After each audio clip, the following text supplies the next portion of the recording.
Bienvenidos al siguiente video de examen de admisión San Marcos 2018-1, el examen de Ingeniería y Humanidades. Mi nombre es Andy Mendoza de apolloeducation.com y continuamos con los ejercicios número 57. Aquí en este ejercicio nos dicen lo siguiente.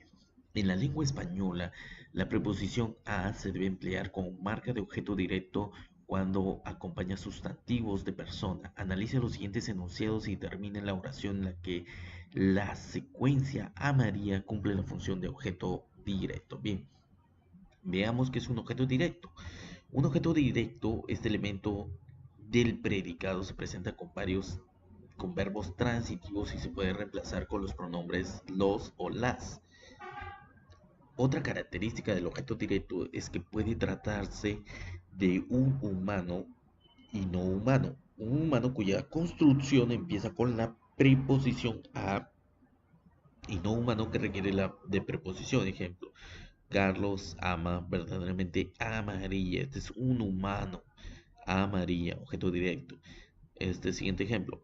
El presidente apoya a Alan García Pérez. Entonces, este es otro objeto directo, humano.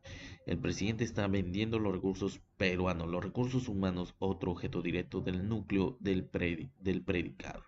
Entonces, la respuesta correcta para esto sería uno que sea humano, un objeto directo humano. Entonces, puede ser Carlos vive feliz junto a María o Carlos lleva un regalo a María. Entonces, también Carlos ama verdaderamente a María. Entonces, como se trata de un objeto directo humano, cuya construcción empieza con una preposición, la respuesta sería la B. Carlos ama verdaderamente a María. La pregunta número 58 dice, en una oración subordinada expresa una idea que complementa o modifica la oración principal y puede cumplir distintas funciones. En ese sentido, en el enunciado, la CIA conjeturó que Rusia intervino en las elecciones estadounidenses a favor de Donald Trump. La oración subordinada desempeña la función de ¿qué? Vemos la respuesta. La oración compuesta subordinada. Las oraciones compuestas subordinadas son aquellas que están conformadas por una proposición subordinada, la cual puede ser sustantiva, adjetiva o adverbial, según la función gramatical que asume en relación a la proposición principal. Por ejemplo, la CIA conjeturó que Rusia intervino en las elecciones. La CIA sería el sujeto y el resto sería el predicado. Entonces conjeturó que Rusia intervino en las elecciones. Sería el objeto directo, una preposición compuesta subordinada del sustantivo en este caso. Acá en el siguiente ejemplo dice, Camila saludó a su amigo que ingresó a la 1, el cual ingresó a la 1. Esto sería una proposición subordinada de adjetivo. Y la otra sería Roberto, este ejemplo, Roberto resolvió como su profesor le dijo ayer. Este simplemente es una proposición subordinada de adverbio, un complemento de modo. Por lo tanto, la respuesta correcta sería sustantivo. La pregunta número 59 dice, los primeros versos de un famoso soneto de Luis Góngora y Argote son los siguientes. Mientras, por competir con tu cabello, oro bruñido, el sol relumbra en vano. Al en relación entre cabello y oro se observa la figura literaria conocida como cuál. Digamos, las figuras literarias. Las figuras literarias son recursos estéticos usados por un autor para exaltar el lenguaje y se centra en un efecto figurado. Las figuras principales tenemos un verso, por ejemplo, de Rubén Darío tenemos hora de ocaso y de discreto beso, hora de crepuscular y de retiro, hora de madrigal y de embelezo. Esa sería una figura literaria de verso. De hipérbole, exagerar lo que se dice o hacer trascender el lenguaje. Por ejemplo, el dolor crece a 30 minutos por segundo. César Vallejo. Epíteto, acentúa el significado o representan una cualidad propia del ser, corrientes aguas, puras cristalinas. Otra figura literaria tenemos el hiperbato, desordenada, la oración para intensificar el lenguaje poético del salón en el ángulo oscuro, Becker. Metáfora, cambiar el sentido de la palabra por otra que alude indirectamente, mientras por competir con tu cabello oro bruñido el sol relumbra en vano. Es una metáfora, no cambia el sentido de la palabra, pero alude indirectamente. Los versos anteriores es una metáfora. La respuesta sería la A. La pregunta número 60 dice: los siguientes versos pertenecen al poeta arequipeño Mariano Melgar. Porque a verte volví, Silvia querida. Ay, triste. ¿Para qué? Para trocarse mi dolor es más triste despedida. En ellos se expresa.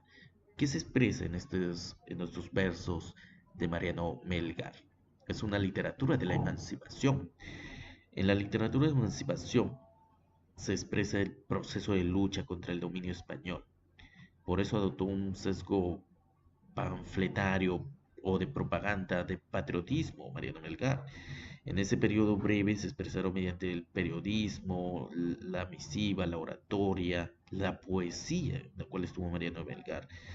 Mariano Melgar, que nació en Arequipa, en Perú, es el precursor del romanticismo en el Perú, el primer momento de la literatura peruana. Entonces, por su formación neoclásica y espíritu rebelde, ha cultivado odas como la Oda a la Libertad, Fábulas de los Gatos, El asno cornudo, ambos con claro contenido reflexivo y contestatario.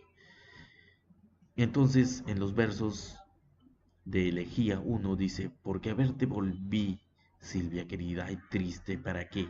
Para trocarse mi dolor, es más triste despedida. Melgar aquí expresa un dolor por el cambio sentimental de su amada Silvia, quien, cual urpi o paloma, ha volado a otro nido. En suma, se aprecia que estos versos del autor de los Yarabíes tienen una sensibilidad romántica, una dolida sensibilidad romántica. La respuesta es la E.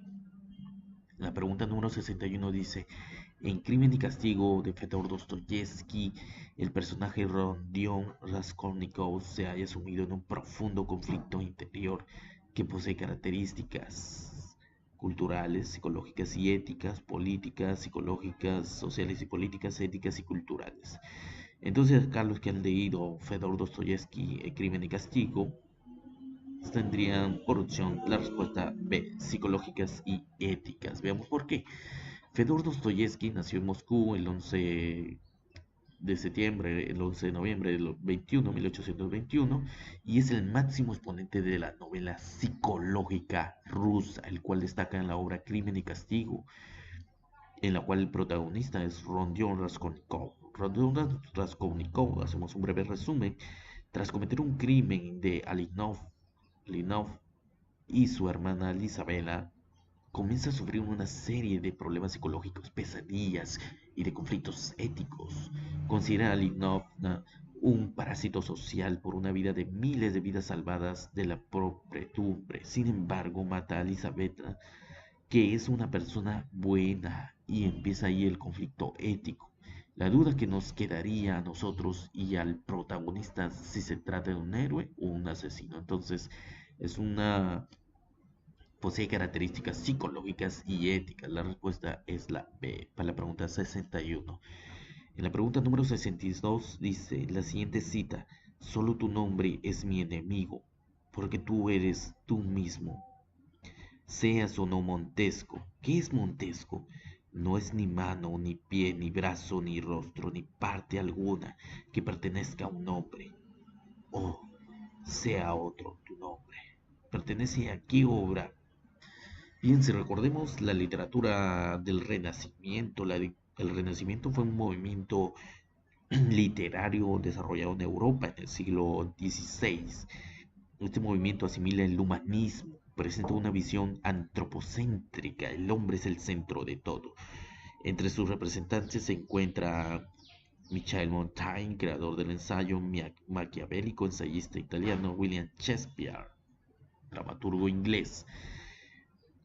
De esta pequeño refrán, de esta pequeña cita, pertenece a la obra Romeo y Julieta. Es una tragedia renacentista recreada por Shakespeare que consta de 5 actos, un lenguaje poético y está ambientada en Verona, Italia. Sus personajes centrales son Romeo Montesco y Julieta Capuleto. Si ambos recuerdan o parte de la literatura, sus familias eran enemigas. Estos son hijos de familias enemigas y donde el amor, sobre todo la pasión juvenil, sobrepasa todos los obstáculos sociales, ¿no? Entonces, esta cita pertenece a Romeo y Julieta. La respuesta es la D.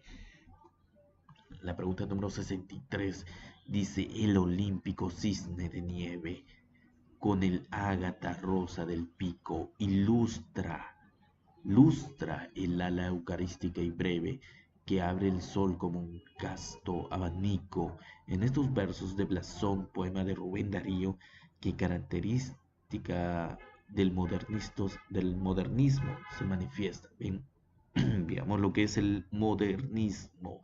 El modernismo es considerado el primer movimiento literario o oriundo de América. Su iniciador, el máximo exponente del nicaragüense Rubén Darío, mostró diversas características a través de sus obras, entre ellas cosmopolitismo, exotismo, la recreación de la realidad a través de símbolos, imágenes, el uso de la sinestesia. Sinestesia es una figura literaria con la cual se fusionan lo que captan los sentidos, por ejemplo, voz dulce, sonido áureo, la práctica de un lenguaje rítmico y melódico. Por lo tanto, veamos acá el olímpico cisne de nieve, 10 sílabas métricas, con el ágata rosa del pico, lustra el ala eucarística y breve, que abre el sol como un casto abanico. Entonces, por lo analizado, esta estrofa cuenta con un ritmo distribuido en los tres acentos, 3 y 9, y una misma consonante entre las palabras nieve, breve, pico, abanico. La elección de un lenguaje rítmico y melódico es la respuesta. Sería la respuesta a la C. Para la pregunta número 64 tenemos: la producción poética de César Vallejo ha pasado por diversos momentos. Luego de leer versos que a continuación se presentan, diga a qué periodo pertenecen. ¿Cuál mi explicación? Esto me lacera la tempranía, esa manera de caminar por los trapecios, esos carajosos brutos como postizos. Bien, Vallejo pertenece al vanguardismo peruano. César Vallejo nació en Trujillo, en Santiago de Chuco, La Libertad, en Perú. Fue un destacado escritor con obras como Paco Yunque, Tusteno, que enuncia el abuso social y explotación, respectivamente. Sobresale también como un poeta universal que expresa el dolor humano. Su poesía se divide en tres etapas: primero la modernista, la vanguardista y el compromiso social. En lo que vemos acá, ¿cuál mi explicación? Esto me lacera la tempranía. Esto es vanguardismo. Esto es vanguardismo. Por ejemplo, en el caso de la segunda etapa, ubicamos el poemario Trilce en el vanguardismo, el cual se caracteriza por una ortografía caprichosa, el uso del neologismo, que son palabras inventadas, y el verso libre. Por lo tanto, la respuesta sería vanguardista. La respuesta es la D en la pregunta 64. Bien, síguenos en los siguientes videos para continuar con los exámenes de admisión de San Marcos. Mi nombre es Andy Mendoza de Apollo Education.